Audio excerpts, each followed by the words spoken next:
আরো তথ্য রয়েছে আমাদের অপর স্টুডিও থেকে।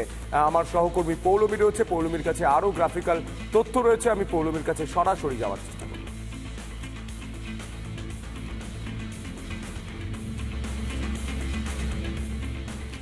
একদমই তাই সন্তু, আমরা দেখেছি যে শুভাংশুদের যে মহাকাশ যাত্রা, সেই মহাকাশ যাত্রাটা পিছিয়ে গেল। বিশেষ করে আবহাওয়াটা সব থেকে বড় ফ্যাক্টর। কিছুক্ষণ আগেও মহাকাশ বিজ্ঞানী বেশ সুন্দরভাবে বিশ্লেষণ করে বোঝাচ্ছিলেন যে সময়টা বড় ফ্যাক্টর, যে প্যারামিটারগুলো রয়েছে, আবহাওয়াগুলো রয়েছে এবং উইন্ডো, বেশ কিছু ফ্যাক্টরের পাশাপাশি এখন প্রশ্ন যে কি কারণের জন্য মহাকাশ যাত্রাটা পিছিয়ে গেল। মূলত যে ফলকন 9 রকেট, অর্থাৎ যেটার মাধ্যমে শুভাংশুরা যেতেন আন্তর্জাতিক যে স্পেস স্টেশনে, সেখানে যান্ত্রিক ত্রুটি দেখা গিয়েছে এবং একই সঙ্গে যে উৎক্ষেপক, সেখানে অক্সিজেন লিকেজ, আর সেই কারণেই আপাতত স্থগিত রাখা হয়েছে মিশন আকাশগঙ্গা। ত্রুটি অবিলম্বে মেরামতি করা হবে, তবে এই ত্রুটিটা যে নজরে পড়েছে সেটা সব থেকে বড় বিষয়। আর এই ত্রুটি মেরামতির পর নতুন তারিখ কিন্তু ঘোষণা করা হবে, এমনটা কিন্তু ইসরোর পক্ষ থেকে এক্স হ্যান্ডেলে স্পষ্ট জানিয়ে দেওয়া হচ্ছে। সেখানকার চেয়ারম্যান ভি নারায়ণন তিনি এক্স হ্যান্ডেলে জানিয়ে দিয়েছেন নতুন যে দিনক্ষণ খুব শীঘ্রই ঘোষণা করা হবে। শুনতো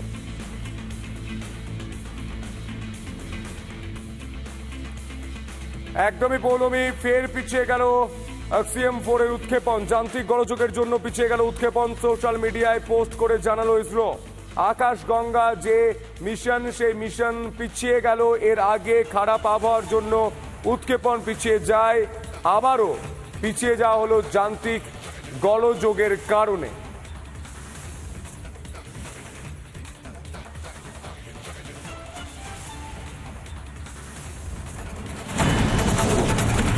ফের পিছিয়ে গেল AXIM-4 অর্থাৎ আকাশগঙ্গার উৎক্ষেপণ। যান্ত্রিক গোলযোগের জন্য পিছিয়ে গেল উৎক্ষেপণ। সোশ্যাল মিডিয়ায় পোস্ট করে জানালো ইসরো, এর আগে খারাপ আবহাওয়ার জন্য উৎক্ষেপণ পিছিয়ে যায় AXIM-4। আপাতত স্থগিত মিশন AXIM-4 অর্থাৎ আকাশগঙ্গা। আজ বিকেল 5:30 নাগাদ মহাকাশের উদ্দেশ্যে রওনা দেওয়ার কথা থাকলেও যান্ত্রিক গোলযোগে পিছিয়ে গেল শুভাংশুদের যাত্রা। ভারতীয় বায়ুসেনার pilot Prashant Balakrishnan sword of অনারে ভূষিত হয়েছেন তিনি। 3000 ঘন্টা বিমান চালানোর অভিজ্ঞতা রয়েছে প্রশান্তের ঝুলিতে।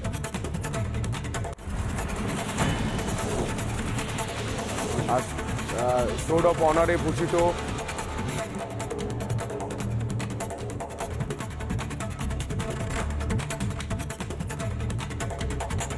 ভারতীয় বায়ুসেনা pilot Prashant Balakrishnan sword of অনারে ভূষিত হয়েছেন তিনি। 3000 ঘন্টা বিমান চালানোর অভিজ্ঞতা রয়েছে প্রশান্তের ঝুলিতে।